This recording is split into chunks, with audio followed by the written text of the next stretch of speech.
Buen día. Es un gusto saludarles. Mi nombre es Juan Miguel Hernández Escobar y les doy la bienvenida a esta charla que forma parte de las actividades de formación integral. El día de hoy nos acompaña la licenciada Alma Daniela Hernández Escobar, quien nos dará una charla sobre el cuidado de la salud, específicamente sobre la importancia de prevenir y cuidarnos de una de las enfermedades que más aqueja a nuestra población, la diabetes.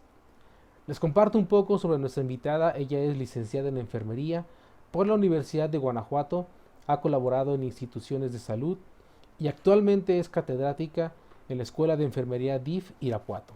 Sin mayor preámbulo, le damos la bienvenida a la licenciada Alma Daniela, a quien le cedo la palabra. Gracias, licenciada. Hola, muy buenos días. Un gusto estar con ustedes. Gracias por la presentación. Agradezco a la UVEG el invitarme para esta charla que considero es de suma importancia para toda la población. Muy bien, comenzamos.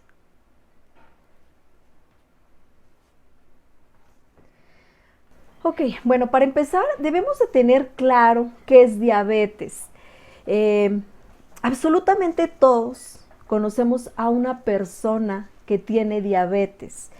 La conocemos de nombre, la patología, pero no sabemos el cómo cuidarnos, qué es la diabetes, qué complicaciones pudiera presentarse.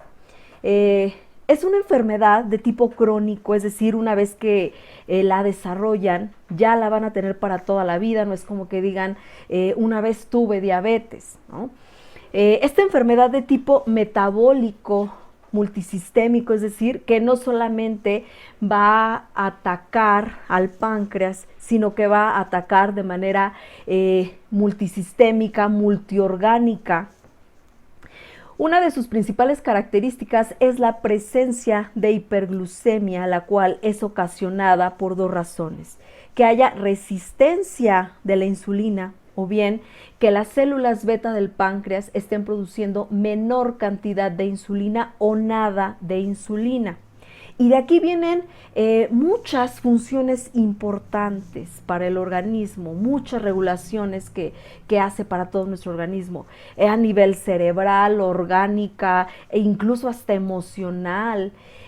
Una de ellas es la glucólisis, que es una función fundamental, que esta se encarga de oxidar, de transformar esa glucosa o ese azúcar, como dirían por ahí nuestros papás, en energía.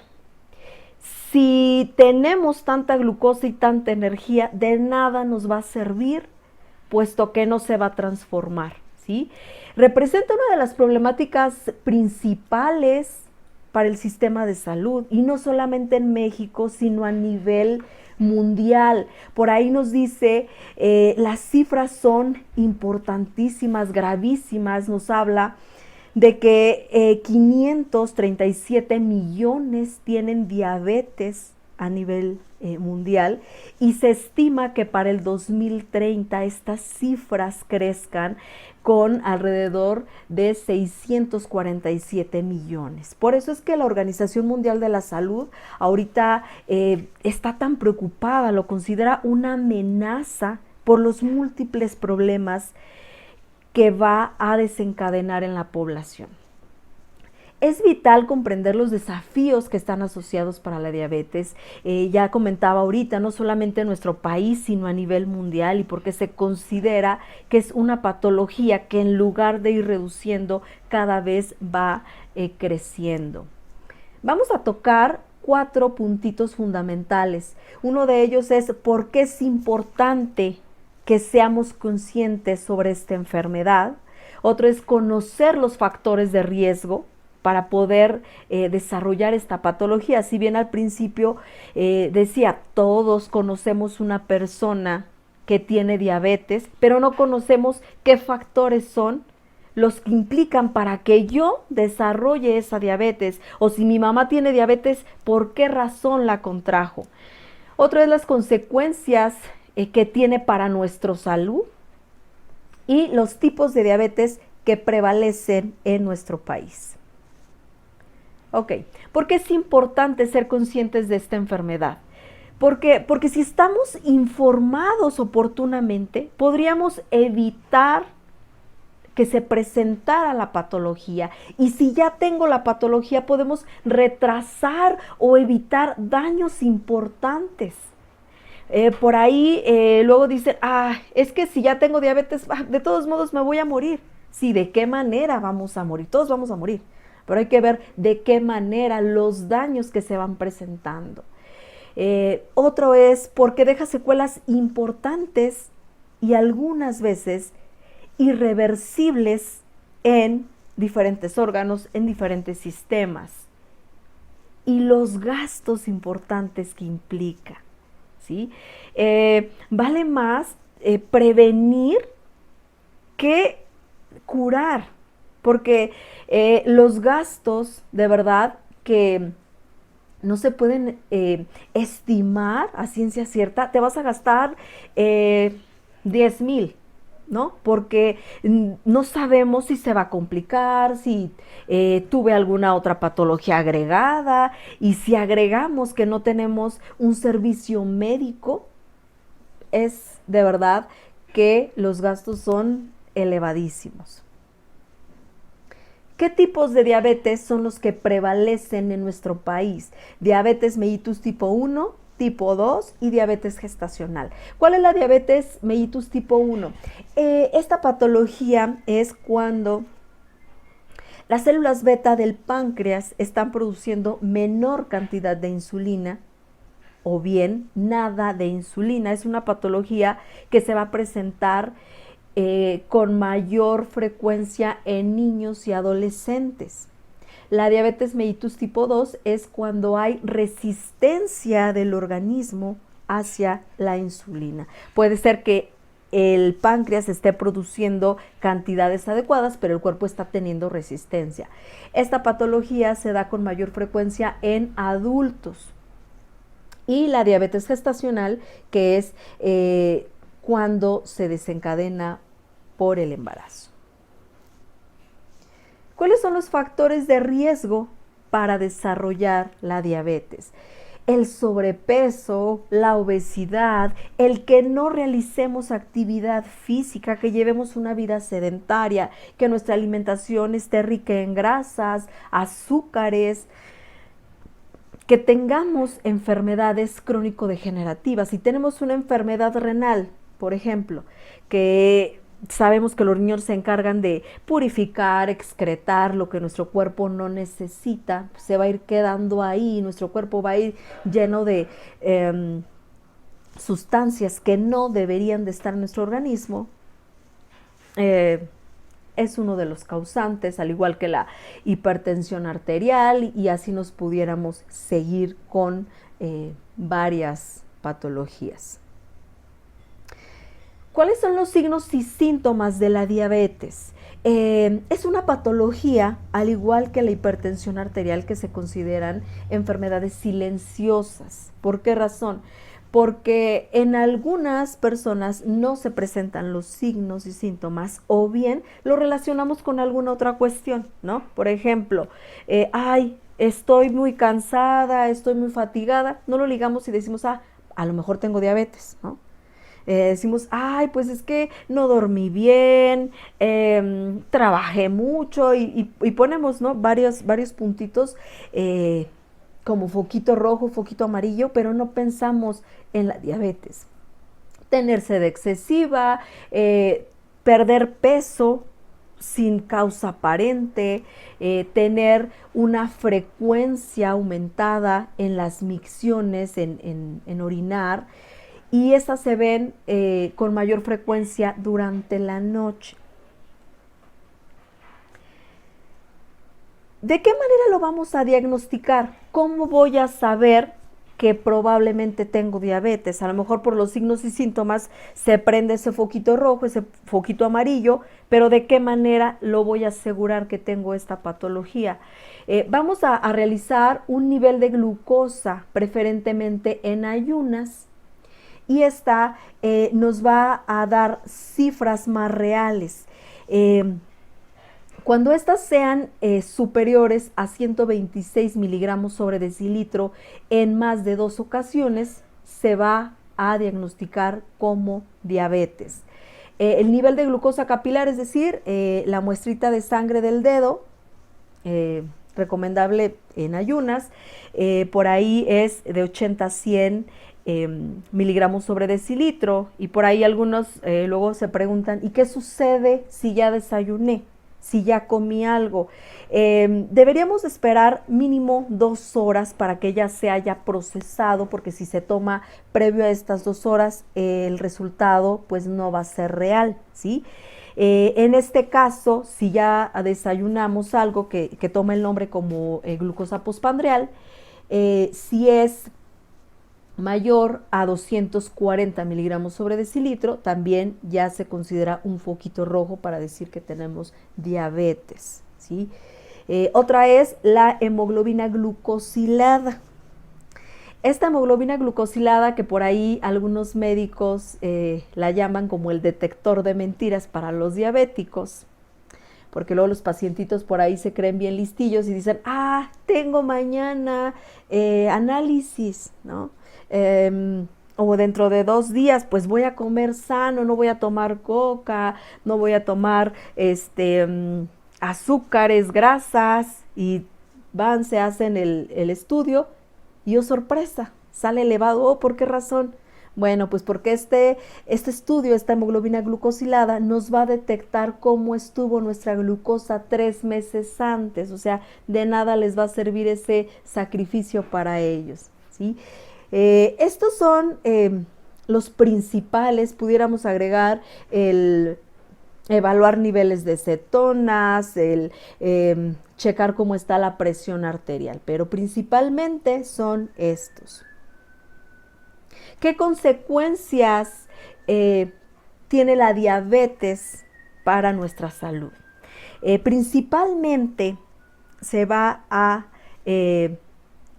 desencadenar una retinopatía diabética, daños en la retina, daños en los nervios, el pie diabético, que ahorita lo vamos a retomar, que es uno de los principales causantes como daño principal en diabetes.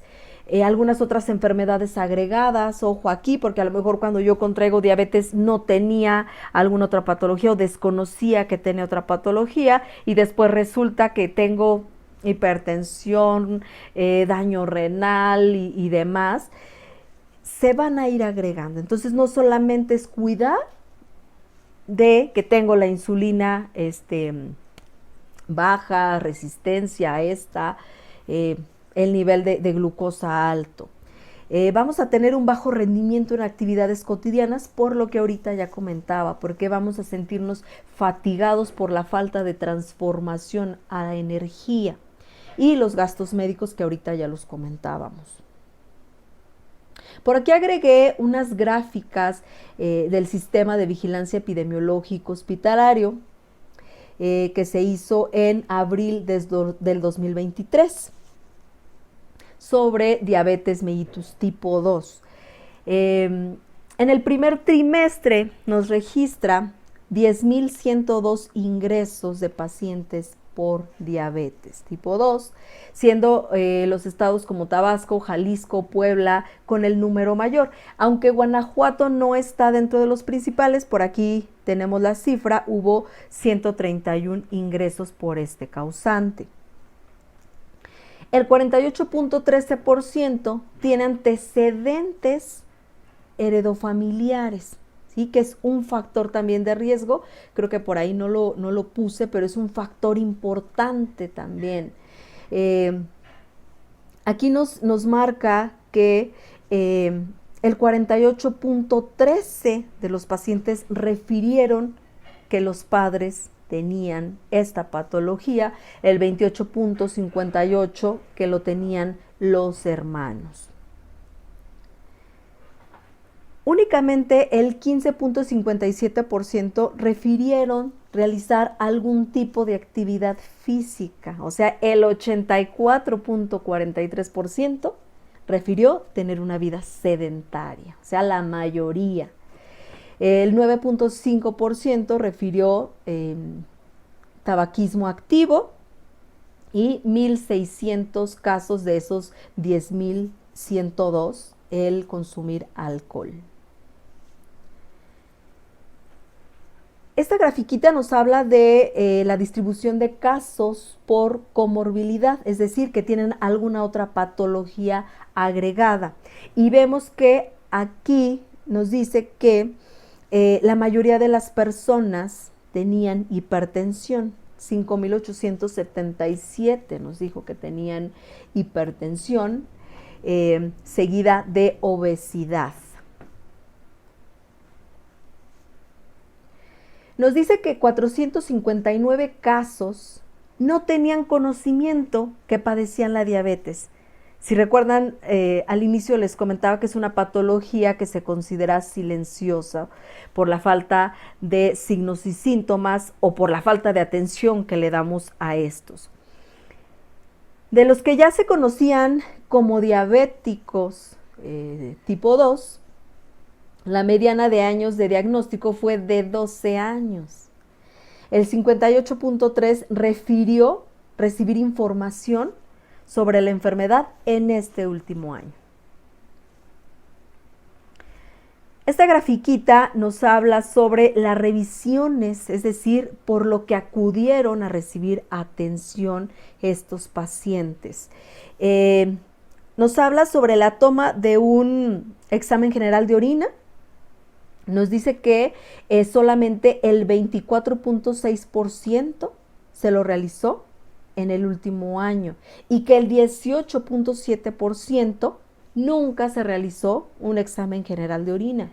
La revisión de los pies que yo les comentaba hace un momento, ahorita tocamos nuevamente ese punto y ahorita les voy a decir por qué.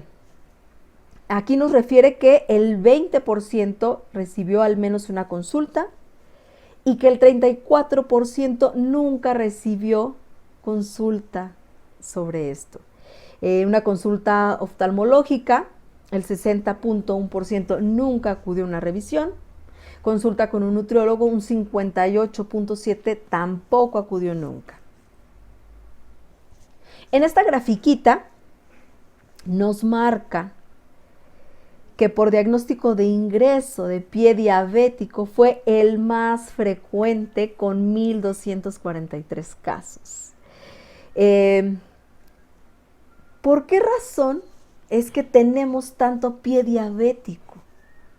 Ahorita decíamos en la gráfica anterior que es un número importante el que nunca ha asistido a una valoración de sus piecitos. Yo les pongo aquí algunos cuidados para evitar este pie diabético. Podemos poner múltiples excusas: él no tengo tiempo, él tengo que trabajar, él no tengo dinero si no tengo un servicio médico, los servicios médicos están muy saturados, pierdo mucho tiempo. Es de suma importancia el valorarlos. Si no vamos a una institución médica, pues entonces nosotros tratemos de cuidar nuestros piecitos, de valorarlos en casa. ¿De qué manera? Aquí les puse algunos. Usar calceta. ¿Por qué razón? Porque si usamos calceta nos va a evitar guardar humedad. Yo creo que todos en alguna ocasión nos hemos puesto zapatos sin calceta y suda más el pie, ¿sí? Entonces ese es un cuidadito. ¿Por qué? Porque en los diabéticos la multiplicación de hongos, bacterias, virus tienen la facilidad de multiplicarse. La glucosa es como el alimento para ellos. Aparte que el sistema inmunológico, esos glóbulos blancos también se ven afectados. Entonces, si no ponemos calceta y ellos ya traen la pila, todo lo que da con la glucosa, pues se van a multiplicar con mayor facilidad. Usar zapatos sin costura. ¿Por qué razón? Uno de los causantes heridas, de lesiones en los pies es la falta de sensibilidad, porque la glucosa al estar elevada también nos va a provocar daño a nivel de los nervios. Entonces la costura nos puede estar ahí lesionando y ni cuenta nos damos. Que no sean sintéticos. ¿Por qué razón? Pues porque nos va a guardar mayor humedad. De preferencia no tenis por la misma razón, no zapato descubierto, no guarache, porque si llegamos a pincharnos, si llegamos a lesionarnos, probablemente no nos demos cuenta. Cuidar la higiene, yo por ahí les preguntaba a los alumnos, por ahí ya les comentaban que actualmente me dedico a la docencia en niños de preparatoria, entonces yo les preguntaba, cómo es su higiene en los pies, cómo se los lavan bien, cómo es, ¿no? Yo les decía, explíquenme. Y me decían, pues nada más así, que caiga el agua.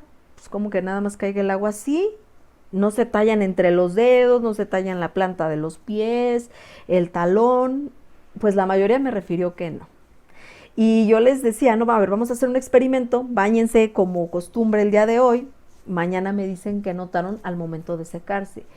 Y me dicen al día siguiente, ay, es que cuando me sequé todavía olía como feo. Ay, todavía incluso me quité como algo blanquito y ya se bañaron, ¿no? Entonces, vamos a tratar de cuidar esa higiene, secar adecuadamente entre los dedos para evitar el acúmulo de agua, de humedad. El corte de uñas, ¿cómo debe de ser? Alicatas, corta uñas, ¿cómo? Pues no debe de utilizarse ninguno de estos que les acabo de mencionar. ¿Por qué razón? Porque si me corto con los alicatas, con el corta uñas, probablemente lesione un poquito la piel y ni cuenta me di por la falta de sensibilidad y ya tenemos una herida. Lo ideal es limarlos, de acuerdo a lo que nos dice la Organización Mundial de la Salud y la Organización Panamericana. Vamos a limarlas. ¿De qué manera? ¿Redondas? ¿Cuadradas? Tendrían que ser cuadradas para evitar que se nos encarnen las uñas, que también es un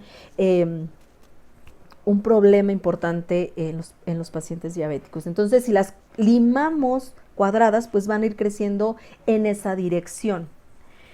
Realizar pruebas de sensibilidad y van a decir, ¿y cómo?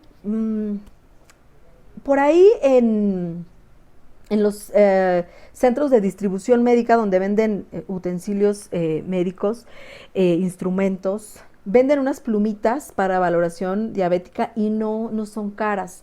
Es con hilo monocril y entonces nos vamos pinchando en diferentes partes del pie, de la planta del pie, y vamos valorando si siento. Pudieran pedirle ayuda a alguno de sus familiares, ustedes cierran los ojos, o si ustedes van a valorar a su familiar, pedirle que cierre los ojos, ir pinchando en diferentes partes de la planta del pie sin seguir siempre el mismo orden, ir preguntando, sientes aquí, y de esta manera también nos damos cuenta, ay, como que ya nos van varias veces que no siento, entonces algo está mal en la sensibilidad, ¿sí?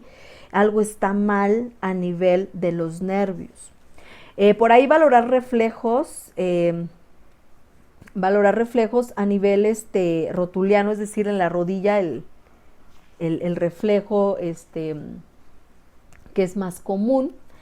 Y también si perciben que no hay reflejo, pues también acudir a atención médica. Ojo, con esto no quiero decir que no tengan que ir a recibir atención médica y que ustedes ya se valoren, ¿no? Estoy diciendo, esto lo pueden hacer por cualquier razón que no puedo ir o de manera simultánea al médico. Ok, bueno, concluyo con esto. Tú tienes la elección de prevenir la diabetes y sus complicaciones. Les agradezco. Muchas gracias, licenciada. Vaya, ha sido una charla muy interesante. Las cifras son impactantes y, más que las cifras, más que el conocer la enfermedad, creo yo que lo más relevante es tener conciencia de lo que implica esta enfermedad y saber que estamos muy expuestos a ella y que los factores de riesgo de poder contraerla realmente son muy cotidianos, son muy fácil de caer en ellos. Y bueno, lo más importante, como mencionaba, es tener mucha reflexión y mucha conciencia de nuestra salud, de nuestros cuidados para estar muy sanos. Así que para finalizar voy a cederle la palabra a la licenciada para que nos dé sus últimos comentarios, sus últimas apreciaciones. Y licenciada, por favor, le cedo la palabra. Muchas gracias. Muchas gracias a ustedes por la invitación. Por ahí espero que esta pequeña charla, creo que fue un poquito rápida, pero espero que por ahí les sea de utilidad. Que tengamos, como bien decía, esas precauciones, si no tenemos la diabetes, si es que ya la tenemos, pues ser conscientes para tratar de evitar esas consecuencias, esas secuelas importantes, irreversibles, y que si tenemos algún familiar, pues también poder apoyarlo, también poder brindarle, compartirle un poquito de esta información sobre los cuidados y consecuencias de esta patología. Pues les agradezco y espero que les sea muy útil esta información. Muchas gracias, licenciada. Y bueno, a toda nuestra audiencia les agradecemos el haberse conectado y el haberse dado el tiempo de tomar esta charla de nuestro ciclo de conferencias de formación integral. Espero que sean de gran beneficio para ustedes y les agradecemos a todos haber estado aquí. Que tengan un gran día. Saludos.